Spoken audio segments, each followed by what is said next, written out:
Kael duels the rival, neither yielding. Thorn and Seraphine watch, ready to intervene. Orion lurks nearby, anticipating the next move. Subscribe to Turmoil Studio to continue the Eclipse Saga. The night did not fall on Terenfall. It arrived with intention. Lights burned across the city, steady yet uncertain, as if the streets themselves were listening. The doctrine continued to operate. Patrols moved, gates opened and closed. Markets slowed into silence. Everything worked as it should, yet beneath the surface, something subtle had shifted. The city was no longer merely executing commands. It was pausing before them. Kael stood on the outer wall, eyes fixed on the forest beyond the gates. The wind brushed against his cloak, but he barely felt it. What he felt was deeper, an unfamiliar rhythm beneath the stone, beneath the streets, beneath the people. Lyra approached quietly. "You haven't moved," she said. Kael did not look away. "Because it hasn't stopped."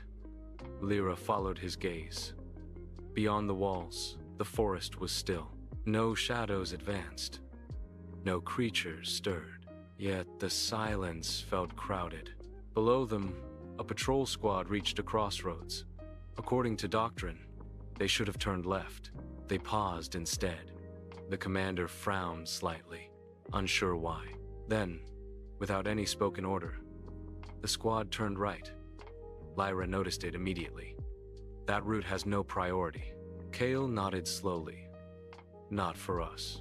In the market district, a merchant lifted his ledger, then froze mid-motion. Another, his eyes flickered, as if he sensed something he could not name.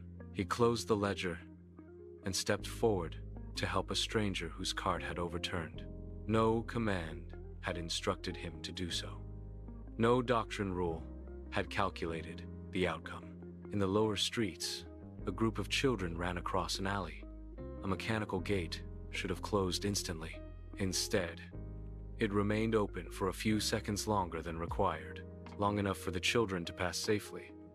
Lyra's voice dropped. "This isn't malfunction." Kael's jaw tightened. "It's judgment." Beyond the city, where light could not reach, the shadows gathered not like beasts, not like storms, but like minds. Obscuron stood on a ridge of black stone, his presence bending the darkness around him. He was neither fully form nor fully shadow, as if reality itself struggled to define him. Behind him, the air shifted. Two figures emerged. One stepped forward slowly, his silhouette wrapped in fractured light and shadow. His posture was calm, composed, distant. "The system has changed," he said. His voice carried no urgency, only certainty. This was Orion. Beside him, another presence moved, colder and more precise. He did not rush forward.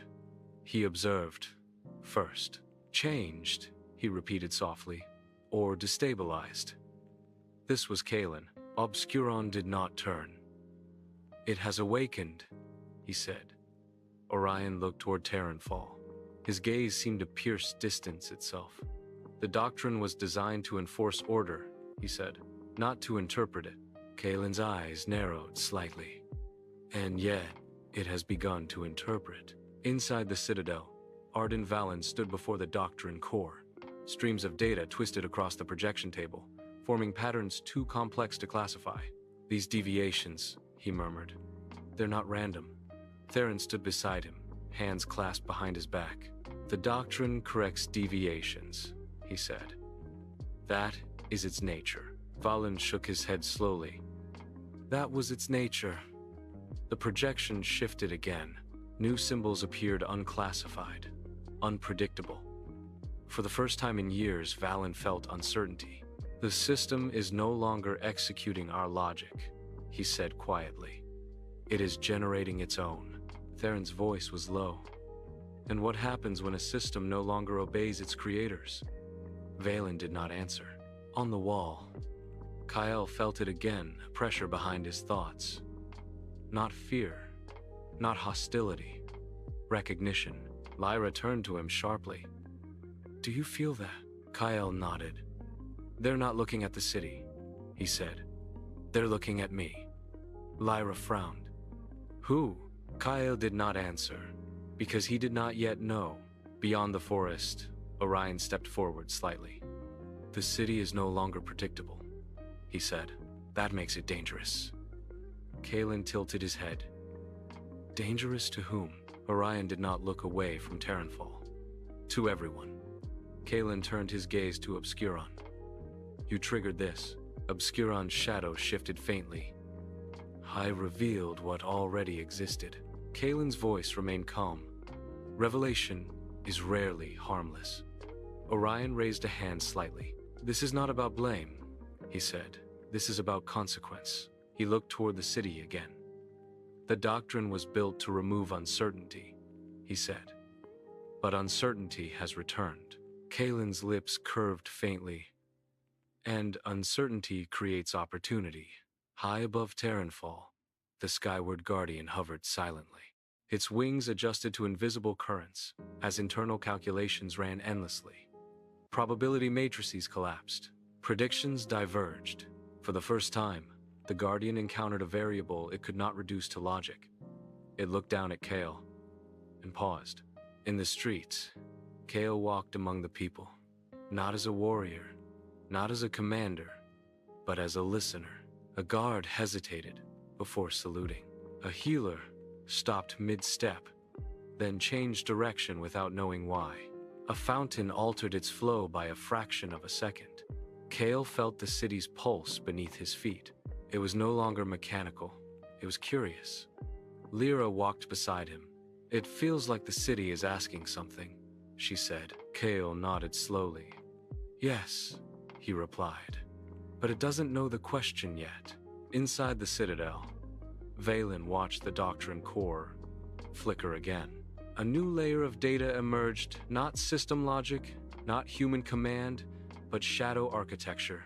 These patterns, he whispered. Theron stepped closer. You recognize them? Valen nodded. They belong to the 12. Theron's expression hardened. So the shadows have noticed. Beyond the forest, Orion turned slightly toward Kaelin. Do not interfere yet, he said. The system must reveal its true nature first. Kaelin did not look away from the city. If the system continues to learn, he said, it will eventually understand us. Orion's voice remained calm. That is inevitable. Kaelin's gaze sharpened. Then, we must decide whether we allow that understanding. Obscuron finally turned to face them. The city has made its first choice, he said. Orion nodded slowly. And now, we must decide ours. On the wall, Kael felt the pressure intensify. Not hatred, not threat. Evaluation. Lyra looked at him. They're not attacking. Kael nodded. They're studying us. For a brief moment, he felt something looking back at him, not like a monster, not like an enemy, but like a mind, like a strategist, like an architect. Beyond the forest, Orion turned away from Terenfall. The interruption has reached the shadows, he said. Kaelin remained still, his gaze fixed on Kael. Kael is no longer just a hero, he said softly. He is a variable. After a moment, he turned away. And when variables appear, he whispered, systems must be tested. Terenfall continued to move. Markets opened. Patrols shifted. Citizens lived, but something had changed. Every action carried intention. Every hesitation carried meaning. Every deviation carried possibility. The doctrine calculated endlessly, yet for the first time it could not predict what would happen next. On the wall, Kael felt the city's pulse align with his own. He did not understand it, but he knew one thing.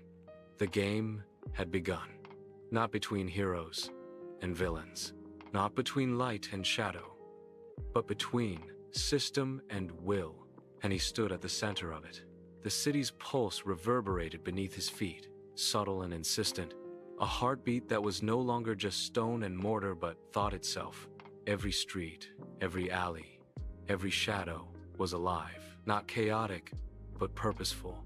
And in that purpose, Kael sensed both invitation and challenge. He was no longer walking through Terenfall. He was walking with it, each step measured against the silent calculus of the city.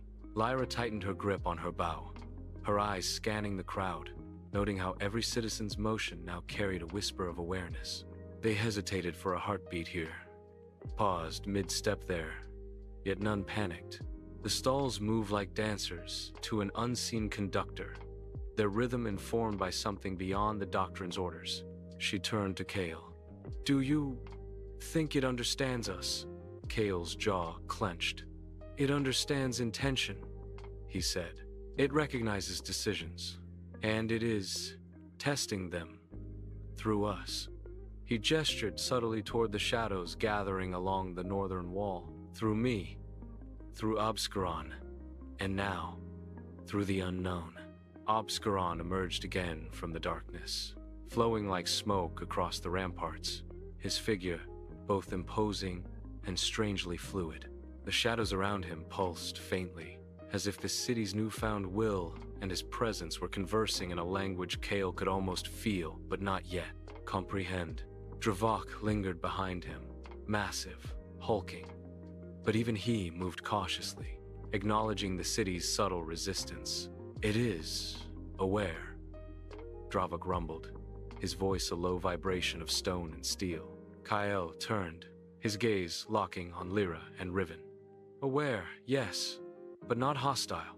"Not yet." His eyes shifted toward the distant projection of the Citadel's core, where Valen and Theron's reflections danced in the energy fields. "We are now variables in something greater than any single battle. Something that observes, reacts, and judges." From the forest beyond the city, a whisper of movement drew Kael's attention. The two figures he had glimpsed before Orion and Kalen stood atop a ridge, their forms sharp against the faint luminescence of the horizon. Orion's gaze swept the city like a living blade, precise, analytical. Kalen's eyes, colder and slower to move, lingered on Kael himself, as if measuring the weight of his decisions. Neither spoke aloud, yet their presence sent a subtle tremor through the city's pulse, as if Terenfall itself acknowledged the watchers. Lyra's voice was barely audible. "They're observing us?" Kael nodded. "Not just observing, calculating. They see the city, and through it, they see us. Every hesitation, every micro-decision, every action we take informs them. The game has begun, Lyra, and we are pieces they are watching carefully." In the market square, a carriage stalled mid-motion, not from obstacle but from consideration. The horses adjusted themselves, guided by a logic beyond human command. A child's toy rolled slowly across the stones, halting as if deciding its own path, avoiding a puddle that had formed moments ago. The citizens continued, unaware, but the undercurrent of awareness was palpable.